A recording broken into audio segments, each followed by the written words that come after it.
नमस्कार। संसद टीवी के विशेष कार्यक्रम द लॉ मेकर्स में आपका स्वागत है। मैं हूं पवन कुमार शर्मा।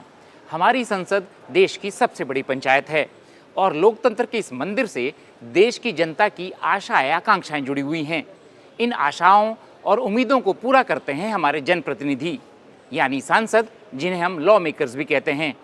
एक ऐसे ही सीनियर लॉ मेकर हमारे साथ इस वक्त हैं। गढ़वाल लोकसभा क्षेत्र जो है उत्तराखंड का, वहाँ के सांसद जो तीरथ सिंह रावत जी, वो इस वक्त हमारे साथ हैं। तीरथ सिंह रावत जी, संसद टीवी में आपका बहुत बहुत स्वागत है। धन्यवाद।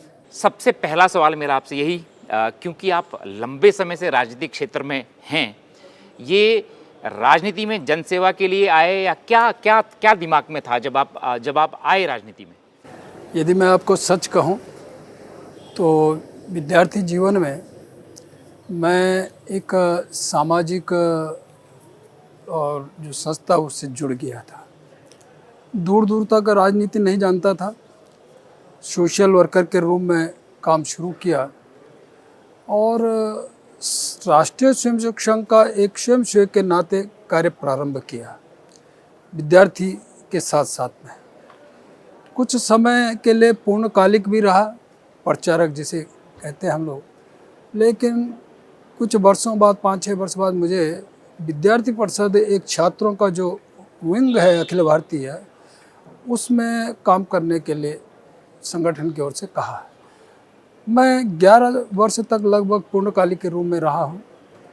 विद्यार्थियों के बीच में काम करता रहा हूँ, उनकी समस्याएं, ये सब चीज़ें, और साथ में गढ़वाल विश्वविद्यालय का भी मैं अध्यक्ष रहने का मुझे अवसर मिला।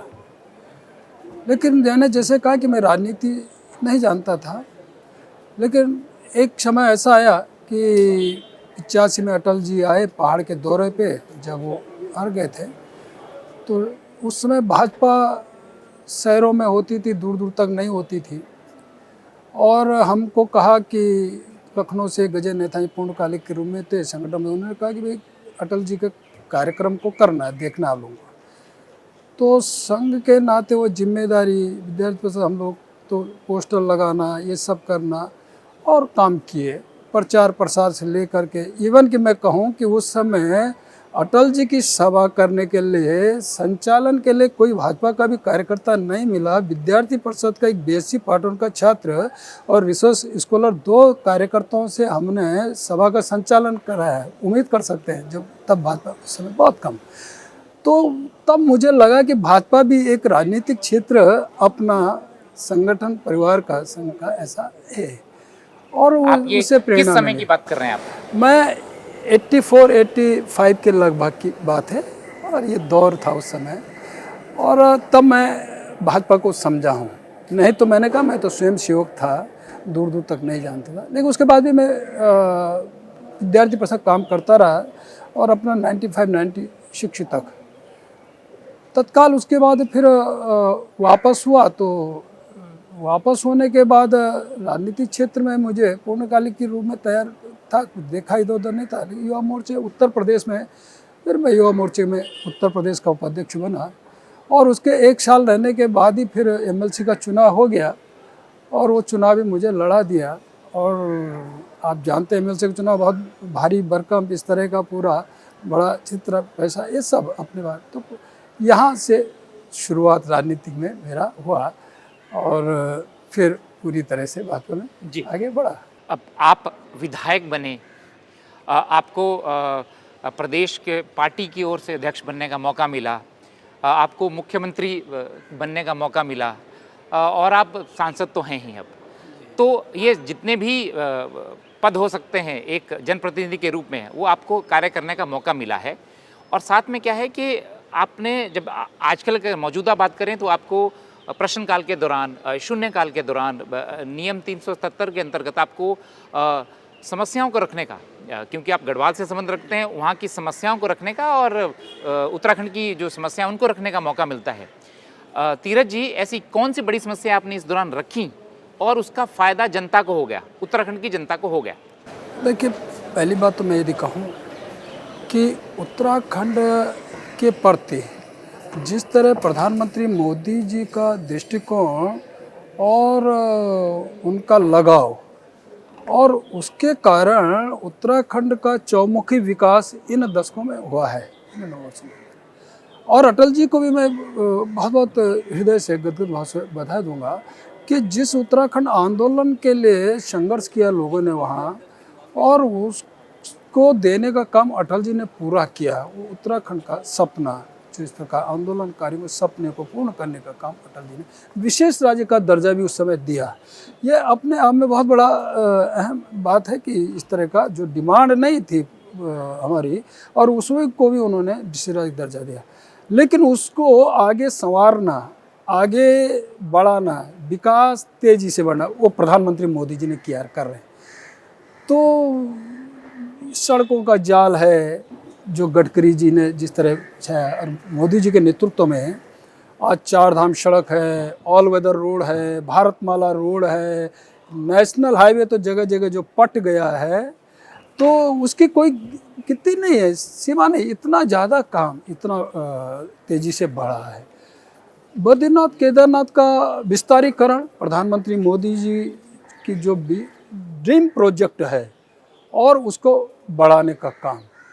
और ये मैं इसलिए कह रहा हूँ, यही नहीं तो रेलवे का पहाड़ में जाना, और जिसका काम तेज़ी से बढ़ रहा, 7 सुरंगें, ऐसा किसी शायद है कि स्टेट में नहीं है इतना 7 सुरंगें भी से गुजरते हुए ये सारा काम हो रहा है।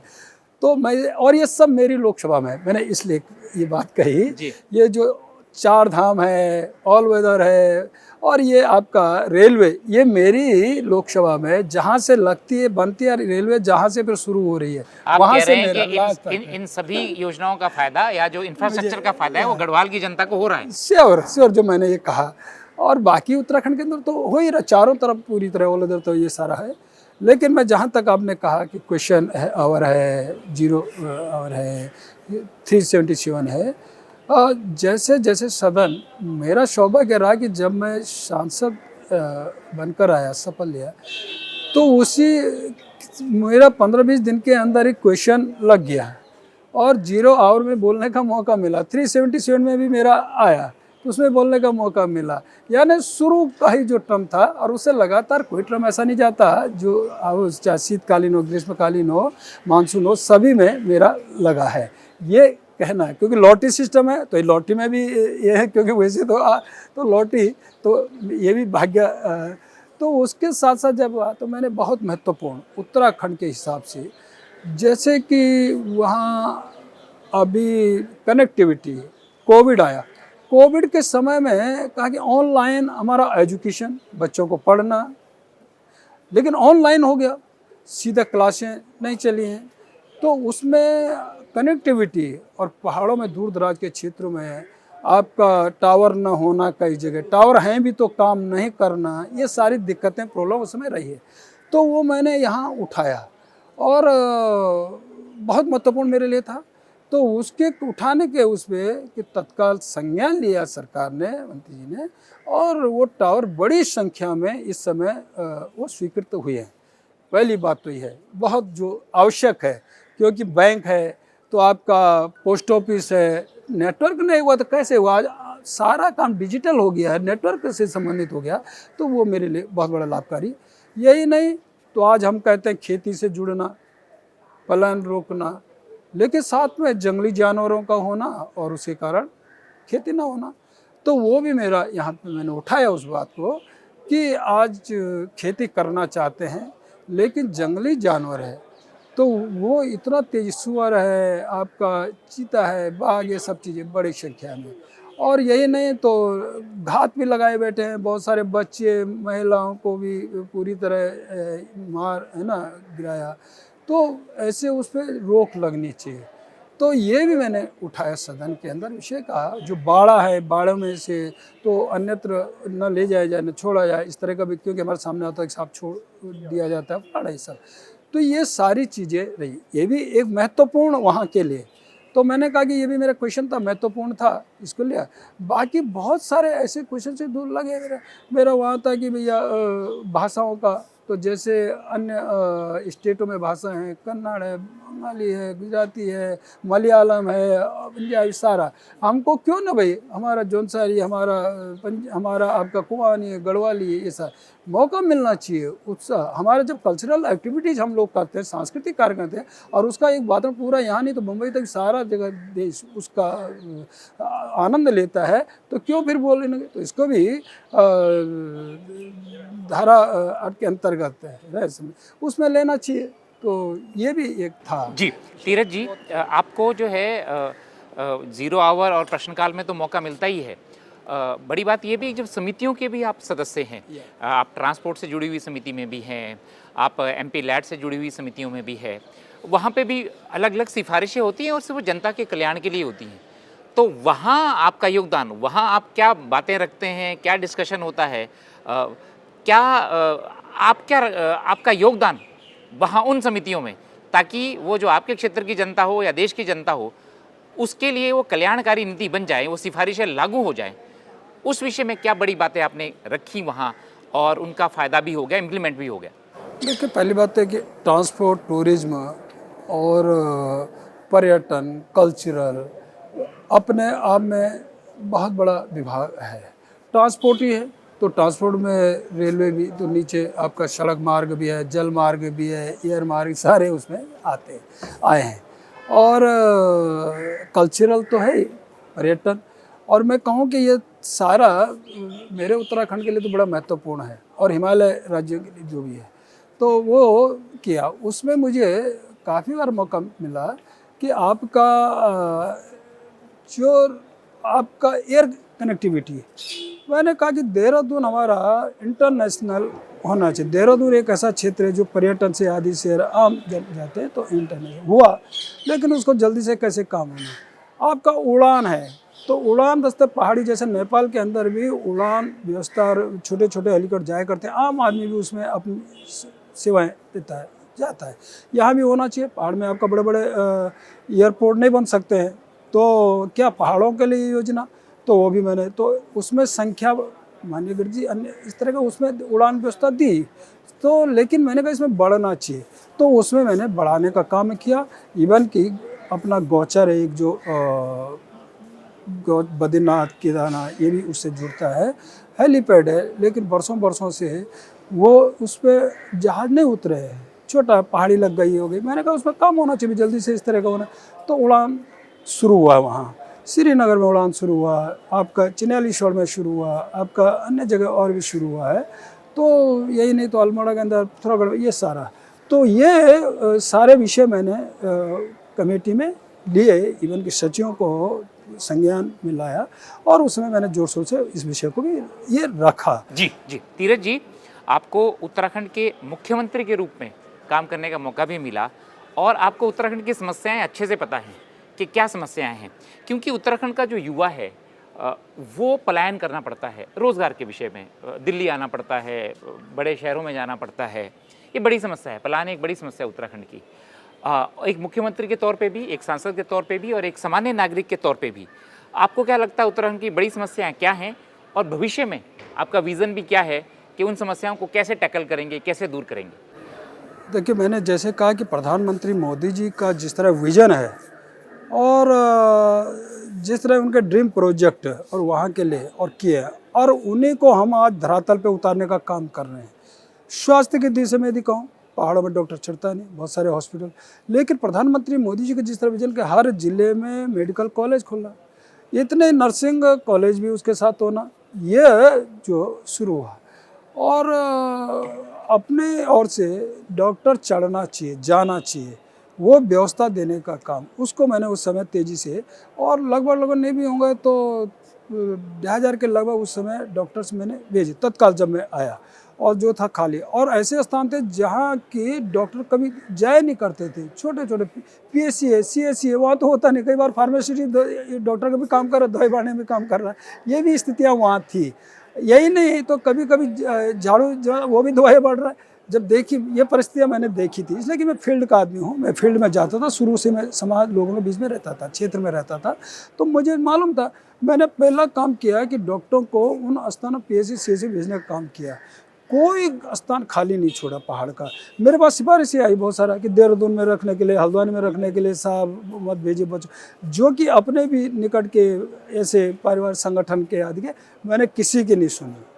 कोई नाराज हो, मैंने कहा मेरा काम है उत्तराखंड का हित और आम जन का हित, उसके लिए सेवा देना। तो भाई पहली बार तो नौकरी मिली है तो जाना पड़ेगा, तो नहीं सुना तो उसका लाभ मिला कि वहाँ डॉक्टर टीका है। शिक्षा, एजुकेशन, जिसके लिए आज पलायन की बात होती है, अच्छी शिक्षा होनी चाहिए, मिलनी चाहिए, उसके लिए आदर्श अटल विद्यालय, और वो भी शुरुआत किया मैंने, मेरे रीजन में उस समय शुरू हुआ है।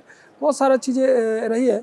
इवन कि कोविड के समय में भी मैंने बढ़ चढ़ करके इस तरह जो लोग उससे निकल गए बेचारे, उनके परिवारों को, बच्चे को 21 वर्ष तक पूरा पढ़ाई लिखाई और बाद में रोज़गार, यही नहीं तो जो जिनका माँ बाप नहीं रहे तो उनके एक बच्चे को उसी समय तत्काल नौकरी देने का काम, और उसमें 5-6 लोग लगे भी है। और मैं एक दिन कहूँ कि ये कहीं नहीं है, यानी आपका अनाथ का मतलब माँ बाप चला गया, ये सोच लोग हैं। लेकिन मैंने क्या किया कि यदि माँ या बाप में से भी कोई एक बच्चा है और कमाने वाला नहीं है तो वो भी उसी उस श्रेणी में मैंने लिया। ये उस समय हमने किया है, और ऐसे 22,000 नियुक्तियाँ नौजवानों को मैंने उसका वो निकाला। जहाँ भी रिक्तियाँ 5 की थी, 5 भी निकाली उन्हें, जिसका काम बाद में शुरू हुआ हमारे मुख्यमंत्री पुष्कर, उसको फिर उन्होंने पूरी तरह से देने का काम शुरू करने का काम। तीरथ जी, बहुत सारे काम हो गए, बहुत सारे पाइपलाइन में हैं, और कुछ ऐसी चीज़ें हैं जो आपके मस्तिष्क में हैं, कुछ विज़न में, कुछ ड्रीम प्रोजेक्ट हैं जो तीरथ जी अभी भी करना चाहते हैं। वो कौन से काम हैं, वो ड्रीम प्रोजेक्ट क्या है? देखिए, पहली बात तो मैंने कहा कि प्रधानमंत्री मोदी जी ने कोई चीज़ छोड़ी नहीं जो न किया। हर घर में नल में जली बड़ी समस्या रहती थी। उत्तराखंड के आम जन के, आम क्षेत्र भी, ये तो प्रदेश देश का भी है, लेकिन पहाड़ में स्रोत नहीं है और हाइट में गांव है, पानी नहीं चढ़ता है, तो ये योजना, पानी नहीं है तो फिर क्या करेगा आदमी? मेन तो पानी है ना, हवा पानी, जो कहते हैं जो पहाड़ भी दे रहा है लोगों को, दुनिया को दे रहा है, वो हमारे पास है। लेकिन ऊपर गांव होने के कारण चढ़ नहीं पाता, तो उसके लिए प्रधानमंत्री जी की जो योजना, हर घर में नल, नल में जल, ये योजना और आज धरातल पे उतरने का काम जो हुआ है, और एक तो बहुत बड़ी समस्या थी, तो मैंने कहा वो प्रधानमंत्री जी ने हल कर दिया, उसको हम लोग आगे बढ़ा रहे हैं। बिजली घर घर चलेगी प्रधानमंत्री जी की देन के कारण से, आज कोई ऐसा अछूता नहीं रहा। तो लेकिन शिक्षा अभी भी ठीक करना, वो मेरे मन में कि शिक्षा ठीक होनी चाहिए। शिक्षा के कारण आज भी लोग कहते हैं सब प्लान क्यों हो रहा है, शिक्षा के कारण हो रहा है, स्वास्थ्य के कारण। तो स्वास्थ्य शिक्षा अभी जिस तरह से ठीक होना चाहिए, वो अभी उस पर समय लगेगा। वो ठीक होना ये मेरे दिमाग में है कि उसको कैसे हम लोग ठीक करें, और उस और हम लोग को बढ़ना ये मेन है। और बाकी मैंने पर्यटन है, सड़क है, ये तो पूरा तरह से इसका विस्तार हुआ है मोदी जी के उसमें, पूरी तरह से गडकरी जी के उसमें, ये सारा चल रहा है, नेटवर्क चल रहा है काम जी। तो तीरथ जी का साफ कहना है कि जो पलायन है, शिक्षा है, स्वास्थ्य है, यही उत्तराखंड का भी मामला है, गढ़वाल की भी यही समस्या है। इसको और काम हो रहा है, उसको और ज़्यादा अच्छे से करेंगे और ज़्यादा लोगों को उसका लाभ हो, गढ़वाल की जनता की जो समस्याएं हैं, मूल समस्याएं हैं, बुनियादी समस्याएं हैं, वो हल हो, उस दिशा में प्रयास भी कर रहे हैं तीरथ जी, उनका कहना है, और आगे भी वो ऐसा करते रहेंगे। तीरथ जी, आपने संसद टीवी के लिए समय निकाला, आपका बहुत बहुत धन्यवाद। बहुत धन्यवाद शर्मा जी, थैंक यू, नमस्कार।